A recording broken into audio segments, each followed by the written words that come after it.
Hi, and welcome to the Justice for Georgia podcast. My name is Johnny. I'm Mr. Ambitious, and today we're going to be talking about one of the most underrated Americans ever to walk the planet Earth, John Brown. John Brown was that dude. He really was, and I just want to just put that out there. Like, I heard his name, you know what I'm saying, but I really didn't know much anything about John Brown, so I'm doing research for this episode, and I'm just digging through everything, and I'm just like, well, now I see why I don't know much about John Brown. That's not somebody they want you to really be talking about. Boy, like, he was a descendant of a long line of freedom fighters in different respects, and the fight he took up was slavery. And let's try and take into perspective, he was around during the Civil War. So one of the most, I'll say, volatile eras of this country's history, he was on the main stage to make a difference, and he did. Exactly. And it's important to remember, and I'll just go into his background a little bit. So he was born in 1800, and he grew up in Connecticut. He grew up in basically a community of abolitionists. So he was influenced very early on by, the anti-slavery movement. And this guy, he took it to heart when the Constitution said, all men are created equal. Because to him, that meant you have to treat everybody equally. There's stories of him going off with, Native American tribes and treating them respectfully. There's stories of him sitting down eating dinner with black families and calling them men and women Mr. and Mrs. This was unheard of for a white man to be doing in the 1800s. It sounds like just basic respect and manners, but black people weren't even afforded that by most white people in this time period because it was unacceptable. So when you look at it like that, his mindset was considered radical at the time because the norm was racism, the norm was disrespect, and the norm was violence. And he wasn't for any of that against black people. It just didn't make any sense to him. So he comes from a long line of freedom fighters, but they were pacifists. And he was too. For a good portion of it, he was a freedom fighter. And I'll let you go into that, he many times would go to the debates and encourage the abolitionists to fight forward. Oh, yeah. Push forward. He's documented as having meetings with many influential minds. One of the most notable is Frederick Douglass. He had many interactions with him. The Enlightenment movement was during this time. So he was talking to Ralph Waldo Emerson, different folks like this. And he was piecing together a serious plan of attack to end slavery. Oh, yeah. And as he went through the different steps, he started out on the peaceful side. Yeah, he did. And he asked for guidance and advice from many of those enlightened individuals. And most of them gave him blank stares. They gave him empty words, empty promises. And after looking at what he was dealing with, he came to the conclusion that if we gotta choose between the ballot and the bullet, we just need to get as many bullets as we can. Exactly. And another thing that also influenced him, I believe, is the Nat Turner Rebellion. Now, before this, a lot of people, they felt like you could peacefully ask, and, politely ask, like, can y'all end slavery? Can you stop this? And, the slave masters making, all this money. They got piles of money. They're just like, no, this is too good for me, so I'm not gonna end it. And then that's what really caused events like the Nat Turner Rebellion, where, when the only avenue left for you is violence, you're gonna commit violence. Right. So that's exactly what they did. They committed acts of violence, whatever, in retaliation to the violence that had been committed against them. And I do believe this also, it's something that inspired John Brown. He was like, yeah, we need to fight back. Like, we're gonna have to fight fire with fire. Like, that's the only way we're gonna be able to actually put an end to slavery. And there's nowhere it's documented, but I think like a switch flipped in his head whenever he saw like the lights go off for peace and all that. Whenever the country went into a civil war to protect slavery or to get rid of it. And it wasn't even about the decency of the human beings being subjugated. It was about the money. The North couldn't compete with the South financially. Exactly. And the South was like, not our problem. So he was like, y'all are missing the whole point of all this. Exactly. So for him to step up and say, all right, people, this is what we gotta do. We gotta shoot them all because they're about to kill each other to have the right to do that. So let's help them die.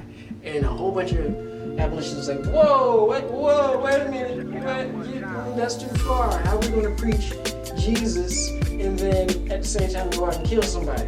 You're saying the way you stop someone from killing someone is to kill them.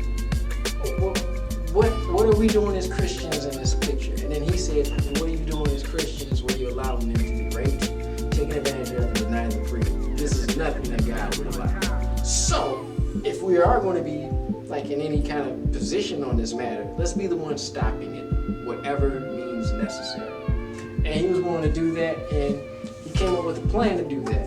And I'm excited into the plan, but yeah. So we'll get into the plan. So pretty much you see all these influences on him. He met Frederick Douglass. He told Frederick Douglass one of his plans that he had for basically freeing slaves. He wanted to create a militia of men that were hiding in the mountains and caves and stuff. And, these mountains stretch from the south all the way up through the north and everything like that. This mountain range. I think it's the Appalachian Mountains. So yeah, he was talking about using those caves, having the militia come down from the caves, attack the plantations, free the slaves, get back in the caves, and to plan the next attack. And he told this to Frederick Douglass, and Frederick Douglass is like, I like your plan. It's just he felt like it wasn't realistic. He said, it's not realistic. That's what he told him. So basically, a lot of people give him that kind of pushback. To put it in his own words, it was a suicide mission. Yeah, exactly what he said. Yeah, Frederick Douglass was like, you're going to die. There's no point in doing this. And in so many words, John Brown said back to him, we're dying already. So what's the point in waiting on it? At least we can make like an honest attempt at having some kind of power over our own lives. And I'll say it, people say they love other people and they have this general love for all humanity, but the real sign of love is someone who sees you as themselves.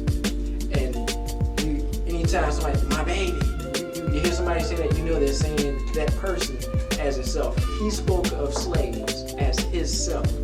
And this scared a lot of abolitionists too. And he was saying that we need to fight change. Exactly. And there's another thing I want to point out. And you already mentioned it, the abolitionists, or really the North. The North they wanted to end slavery, but it was really about the fact that the South had the economic advantage. There were also abolitionists that were completely against slavery. People should not own other people. But then they were still racist. Right. They still had their racist views against black people. And I try to tell this to people, I'm just going to say it, even people like Abraham Lincoln, that doesn't mean he wasn't a racist just because he didn't want slavery to happen. You can't look at it that way. There were other reasons people didn't want slavery. Some of them were to punish the South, to put the country on even ground and things of that nature. But that wasn't John Brown. His view was completely different. He literally said, black people are equal, so they should be treated equally. And he also, he would say things about the horrors of slavery, and that's exactly what fueled him to go so far to stop slavery. So, in a way, his methods were justified.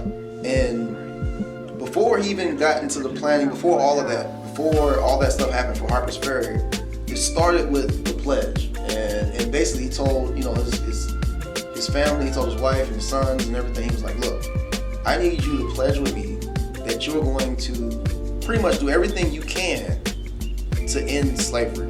And I'm right. butchering the quote, but that's pretty much what he wanted them to do. But that's the magic of it. He said end slavery. Not put a stop to it, not help stop the slaves from having to assist in the underground. No helping with the problem. Let's eliminate the Exactly. problem. And so you have to have a final point in mind. And so for him, the final point was a battle to release the slaves so that they could fight back. And he made a plan to take a fort. And after looking at the terrain and studying the geography of all the different places they could do it, he figured out Harper's Ferry was where he would make his center.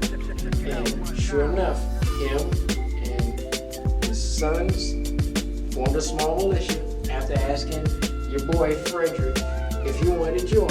And your boy said, hell nah, I'm gonna help the white women get their right to vote before I do anything with you on that. So put a pin on it, we'll come back to that. And so he was like, all right, well, you go fight that fight. I'm gonna go fight this one. Go down to John's Fair. go down to the fort, and they take the fort. Now, planned it out perfectly, and got inside, got the weapons. Problem was, he didn't have enough people. Second problem, this was the U.S. government he was going against. Mm-hmm. If we know anything about the U.S. government, they do not spare any expense in the defense budget. So, the people that came ready for action. Oh, and I want to talk about one of those people. One of the colonels that came, Colonel Robert E. Lee, Ta-da.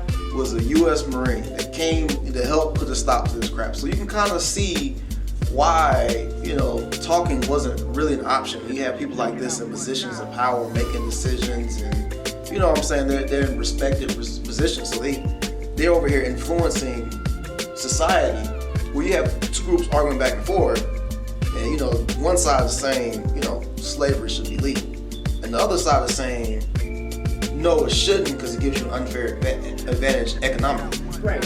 And this is before Civil War just full out blows out. Yeah. And what you're dealing with is the racists who led the South is the one who went to put an end to the abolitionist himself. So that's what we're dealing with to this day in this country, is the infiltration of military, police, law enforcement by racists.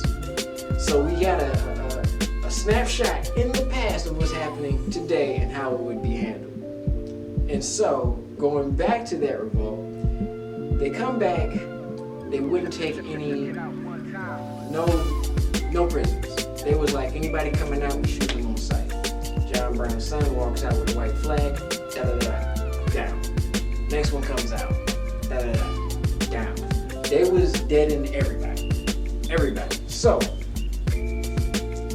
faced with this reality, he slowly surrendered, but I think they wanted to be a symbolic death for him. They needed to lynch him. Mm-hmm. So with that, they took him in as a prisoner, and then John comes up at the gallows and makes some very remarkable statements. And he ultimately said that slavery would be the mark that destroyed this country.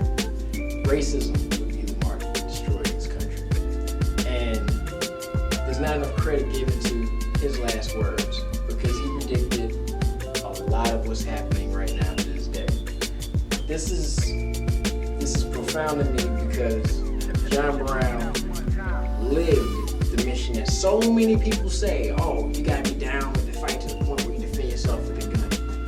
How many people are ready to make that commitment? He was planning that raid for 20 years. 20 years.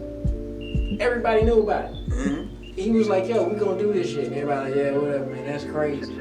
He was down for the fight. I hear all these different people on the streets talking about, oh yeah, if they ever come to my door, they kill one of my siblings or my son, blah, blah, blah, it's gonna be a problem.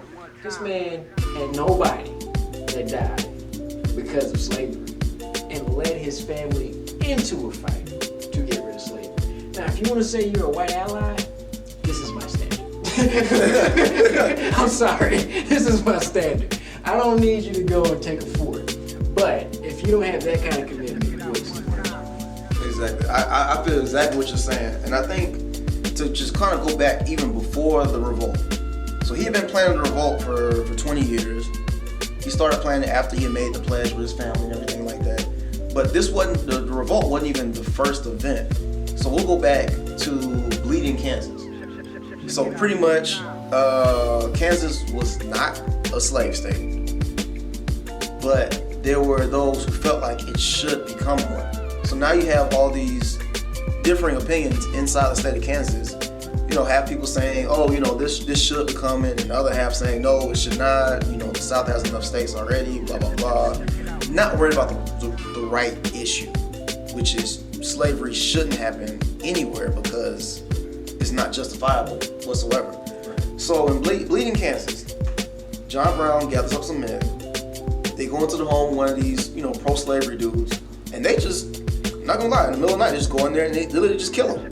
Because, and they have to, because in John Brown's mind, if these men succeed in pushing slavery into Kansas, then that means, you know what I'm saying, they're going to be butchering men, women, children, and committing all types of atrocities. So you'd have to stop them by any means necessary, to quote Malcolm X real quick. You have to stop them by any means necessary before they can go out and commit this evil. So when you look at it that perspective, you know, John Brown was a terrorist, but you can understand his motive. He knew what he was dealing with. Mm-hmm. He was operating on the terms that they operate. Yes. You understand, they was doing this to abolitionists all over the north. The community came from Connecticut, killed and executed and lynched for fighting for the rights of slaves. And like you were saying earlier, the caste system, let's call it what it is, it's a caste system. It is. Racism is a caste system designed for America to separate those with less financial and wealth available to them, the finances and stuff to make a difference politically, ultimately. And so he looked past the caste system and saw people. And anytime you do that, it becomes dangerous. Now, how you protect people, you're gonna have to off somebody. I'm sorry. If they're offing us and we're just letting it happen, math shows eventually you're gonna be 0 people left. So he was showing that they were willing to do it too. And that sadly got the attention of a lot of people. It made them respect him in a different light. And some of the abolitionists wanted to then back away from him. But they respected that if they need to get something done, call John. Exactly. And what you have to remember is that, yeah, the South's aggression and violence was mainly pointed towards the slaves. But then you have these abolitionists and people like John Brown that are getting in the way of that. They're working the Underground Railroad. They're killing, and in John Brown's case, they're killing people that support slavery and things of that nature. So the South had no issue killing these white people too, these allies too. They had no issue with it whatsoever. And they kept trying to get laws passed to pretty much encroach the South's power up into the North and beyond. Because, you know, they have the Fugitive Slave Act. It's just like, well, you know, if a Southerner says he owns a slave, then that means they should be able to go into a free state and retrieve their slave and then take them back to the slave-owning state. Which is ridiculous, because now you're starting to infringe on people's rights in other states that you even admit are free. You admit that white person is free, but now you have the right to kick in their front door and to take your property back. It's not, I mean, it's a person. You can't sit here and say a person is property. It's ridiculous. So those are the dangers people like John Brown were facing, and that's probably part of the reason why his response was so violent, because it was in a situation where it was kill or be killed, pretty much. Yeah, and this is during a time of sovereignty. Many people were in the America that we don't know today. Everyone now is like a citizen. Back then they had sovereignty, where you see the old gunfights and people in the bar, they get outside, you're gonna handle this. Shoot one and the other one just walks home. You know, it's like, okay, wait a minute, how did that not go worse than that? Well, you were treated as an individual. You yourself was a walking, living, breathing state. And so you were able to speak on your behalf. Having a lawyer and having a day in court was something that was understood as a freedom and right. Back then, if you were doing this terroristic stuff, there was no real force to stop you. The police were mainly just for catching slaves. There was militias that were formed to try and handle these different things, and you had sheriffs as elected officials. Excuse me. And so when you look at all the different pieces of the puzzle and how he could get away with that at that point, the thing that made it possible was racism. The very thing that made it possible was racism. And I'll say this a million times until I'm blue in the face. COINTELPRO is the dumbest idea. How do you have systemic racism set up, designed into a country, and expect that there's going to be some great black hope that comes and stops the very said system you got? It would be a white man. The system is designed to make exactly what you're fearing possible. John Brown was the prototype. And I say prototype because it's going to happen, I believe, again. So COINTELPRO was meant to stop a black messiah, what really is going to happen, I feel if it does get to that point, it'd be a gentleman like John Brown coming through and saying, this is wrong, y'all need to fix it, and I'll do whatever it takes to fix it. And he demonstrated that perfectly. And the racism that was used to keep black people down will be used by an intelligent, honest, and well-intentioned white person to undo it all. So, exactly. And the crazy thing is, looking at it from from today's standards, he didn't just jump into this fight himself. Like I said, he had his family pledge to end slavery. So he got his family involved, all his kids, he got his wife involved. Basically, pretty much it's just like, we could ignore it and we could just go off and live our lives and blah, blah, but how can you sleep at night ignoring a problem of that magnitude? And I think that's probably like one of the biggest things that pushed him that. And in fact, he believed that everyone was equal. So if you believe everyone's equal, you can't see somebody owning another person and still honestly believe that. Like the founding fathers had to be crooks to even say that while they owned slaves. Yeah, they had some hypocrisy going on. I mean, like on some serious mental issues where, they had people coming from Europe to talk to them about how they could live this double life. Mm-hmm. And they just looked at them square in the eyes and were like, yeah, it's a living. So yeah, it's crazy. And just going back to what you were saying about the family making a commitment, his first wife left him. Like, she was like, that ain't where it's at for me. So in a time whenever it was pretty serious to like break up your family, he did whatever was necessary. He was like, all right, you ain't with it, kick rocks. Next wife was like, I'm all about that. I want all the smoke. So they got with it. And brings us to the moment where he's at the gallows, he's hanging, and his family is in support of him to the point that his sons died, he died, and they're at peace with how they knew this is what it would come to. And so what can we take from John Brown and his whole endeavor? I think if you're going to be committed to go that far with it, you got to understand that if you're going to live by the sword, you're going to die by it. And racism is so deeply entrenched in the government that they would make a public spectacle out of you to lynch you as a white man still. So I don't think we should take the whole get your gun lightly thing. And I don't think us talking about there's going to be a race war as something to be taken lightly, because the race war has been going on this entire time. Normally in war, what you do whenever there's a losing side is you eliminate them.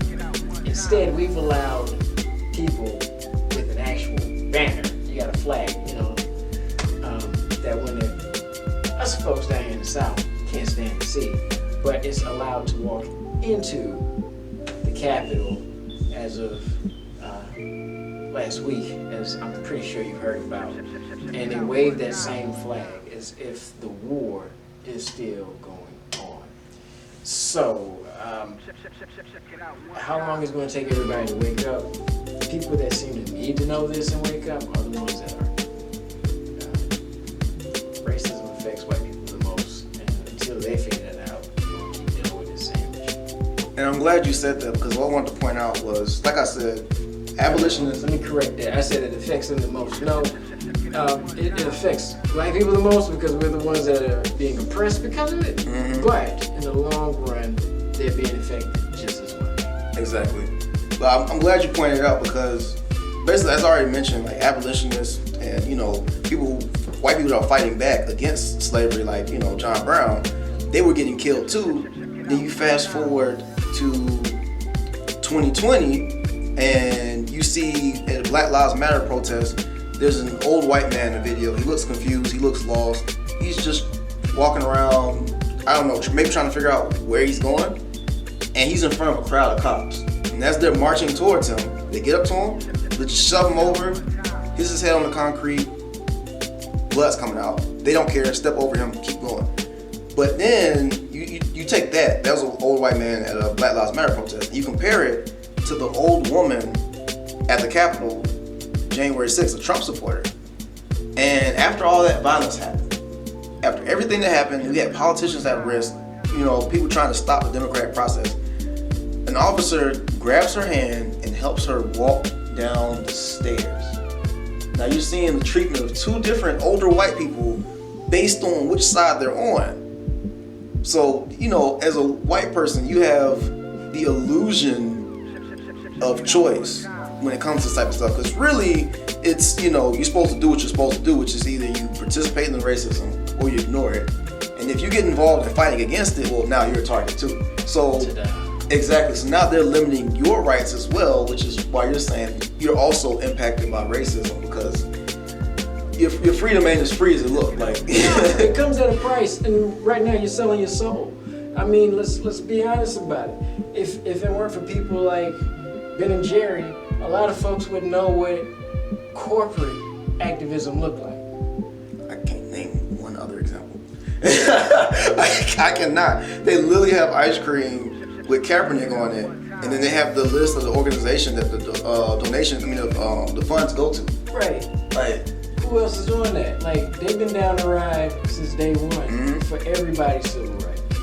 And I mean, LGBTQ community and all that stuff that they had going on, BJ was right there. Yep. Why do we need to have an incident like George Wallace to happen where everybody is eviscerated emotionally and traumatized from watching the video of a man who could clearly have fought for his own freedom physically and pushed these men aside, but he submitted to them and still was murdered in the most painful, slow way you could imagine while people walked by like nothing was happening?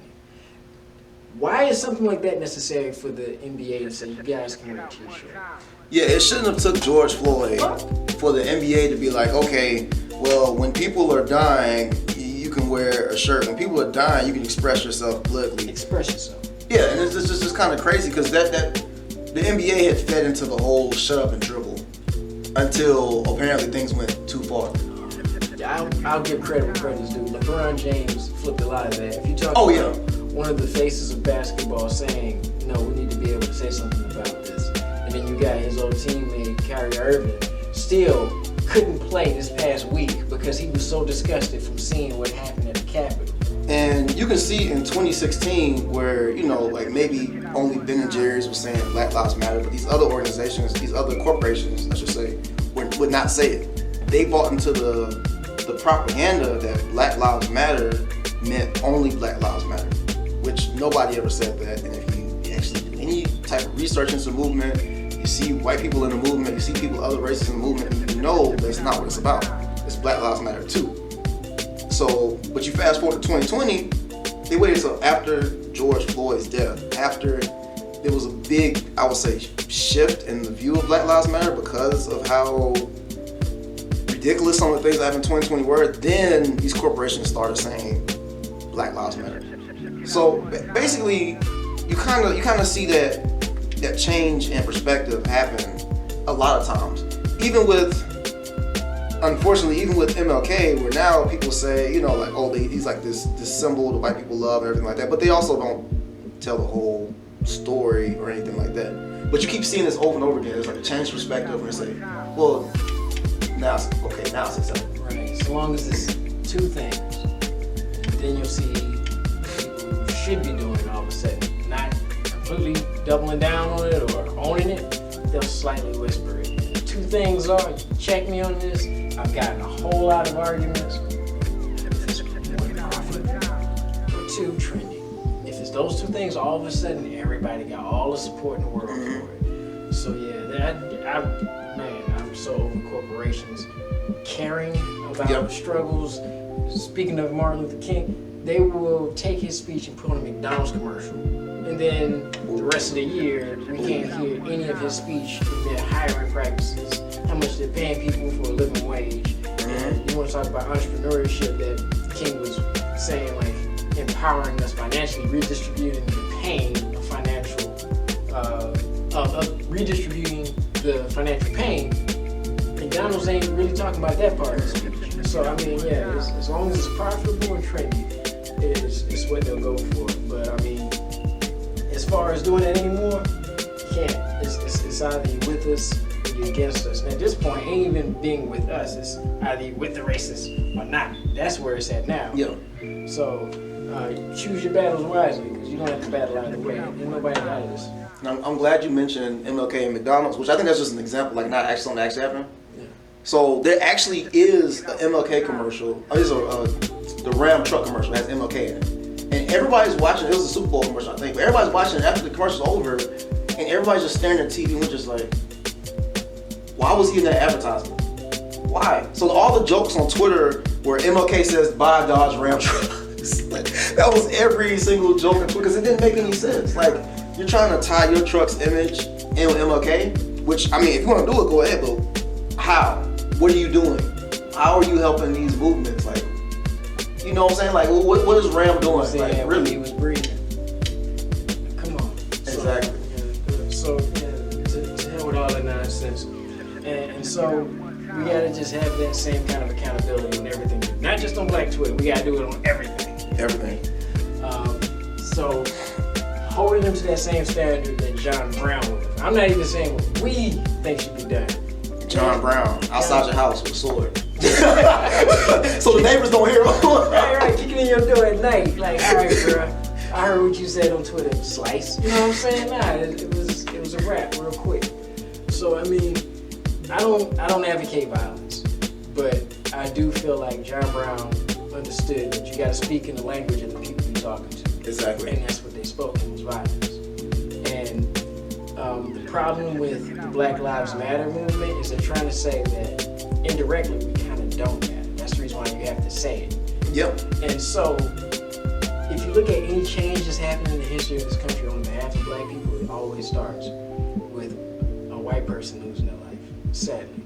So if you were to look at like the change that came from John Brown dying, all of a sudden Lincoln and his advisor was like, we don't want another one of these incidences. Because if we get enough of them, all of what we're working on is going to be gone. So, even going into Selma, you have all these Black people being killed, lynched, all this stuff, and then you have a Jewish guy and a teacher, and they get killed. All of a sudden, this is happening. Oh, this is serious. Right, so it's almost like Black lives don't matter, but white blood does. And that's a sad story to say that the only way our situation is going to change is if white people start dying. And come on, it doesn't need to get to that extreme, but if white people don't step up and say something, it sounds like y'all got some folks that's want to go to Capitol and kill y'all to make sure they're able to take away the rights of other people. Why not having any of themselves? These people were just, let's just call it what it is, they're poor white trash. They got a ride from millionaires to go to the Capitol and start some problems. They didn't pay for their bus ride, they didn't pay for their hotels. Nothing. Everything's sponsored. Sponsored. And then they get set up to fail, and they're like, why did they abandon us? Oh, Trump, he left us out to deal with this on our own. Oh, the guy who sponsored it, all. Like, this is what we're dealing with. That's the mindset. These people are willing to just take a free ride somewhere to go commit treason and start an insurrection because of the brainwashing of the caste system of racism. You see what we're really dealing with, folks?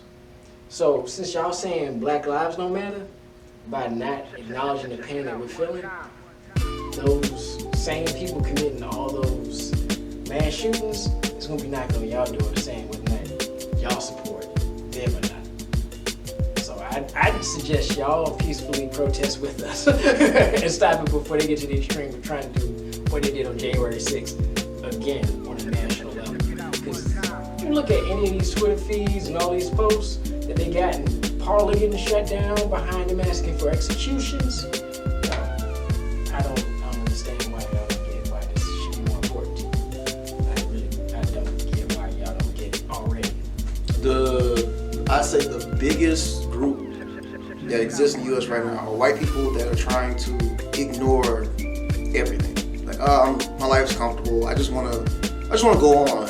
And these are the white moderates that MLK talking about, because it's just like, whoa, y'all are getting too radical. And if you remember Kaepernick days, he's kneeling, that's too much. It shouldn't happen at a football game.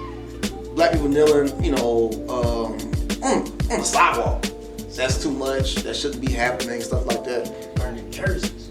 Exactly. People burning his jersey. So like, it's always the moderates that give really the most pushback because they're comfortable and they don't want anything to change. And then they end up with all the negativity and the baggage that comes from the violent racists that are trying to force a race war down their throats. Like you can't just be on the sideline, you have to stand up against it. Yeah, John Brown took a very aggressive and offensive stance in there, and he was able to see into the future and try his best the way he knew how to stop it. And I mean, still to this day, a lot of textbooks, they won't put him in it because he was a convicted criminal. You know, they won't put criminals inside textbooks for schools. That's their excuse for not being able to put him in there to explain that it wasn't just black people fighting and dying in many different rebellions. It was a white man doing the same thing on behalf of black people. So I think a good quote to wrap this up with was what you said that he said his last words were. So before he was, they say executed, before he was lynched by the state, John Brown said, "I believe that to interfere as I have done, as I have always freely admitted I have done, and on behalf of his despised poor was not wrong but right. Now if it is deemed necessary that I should forfeit my life for the furtherance of the ends of justice, and mingle my blood further with the blood of my children and with the blood of millions in this slave country whose rights are disregarded by wicked, cruel, and unjust enchantments, I submit. So let it be done." Wise words from a wise man, and the last takeaway we'll leave you with is that the Constitution literally says all men are created equal. So let's act like it. Exactly. This has been the Justice for Georgia podcast. I'm Johnny. I'm Mr. Ambitious. Signing off.